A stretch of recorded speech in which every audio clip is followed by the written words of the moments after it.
অবশেষে শক্তিশালী ইন্ডিয়াকে হারাতে টসে জিতে নিউজিল্যান্ড ব্যাটিং করার সিদ্ধান্ত নিল। তারা যেন বলেছিলিস নিউজিল্যান্ডের সঙ্গে ভারত পারবে না। আরে ভাই, এটা ভারত, এখানে ভারত মাতা সোনার ছেলেরা খেলছে। এখানে বাংলাদেশে আমার প্লেয়াররা খেলে নে যে ভারত হেরে যাবে, আর ভারত মাঠে নামে ট্রফি জেতার জন্য, তোদের মতো বাল ছেঁড়ার জন্য মাঠে নামে না। এক গোছা বাল ছেড়ে দুবাই থেকে এনে ঢাকায় বিক্রি করবি, সেরকম ভারত না, বুঝলি তো? ভারতের পা ধুয়ে জল খাবি। লেটেস্ট নিউজ, ফেসবুকে দুর্দান্ত পারফরমেন্সের জন্য 2025-এর চ্যাম্পিয়ন্স ট্রফি ভারতের থেকে কেড়ে নিয়ে বাংলাদেশকে দেওয়ার সিদ্ধান্ত নিল আইসিসি।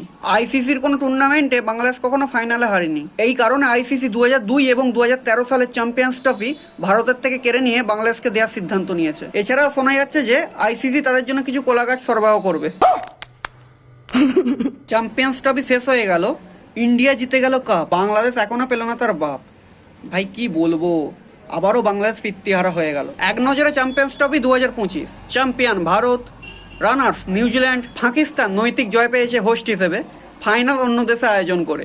কষ্ট হচ্ছে তো ভাই পাশের দেশটাকে দেখে, এত বাপ পাল্টালো কেউ কিছু করতে পারলো নি। ভাই তোর দিকে একটা কথা বলে রাখছি, বাপ একটা তোদেরই, সেটা হচ্ছে ইন্ডিয়া। আর একটা কথা মাথায় রাখ, বাপ ছাড়া কোনো অনুষ্ঠান সম্পূর্ণ হয় না, ঠিক আছে? আর ট্রফিটা বাপের হাতেই মানায়।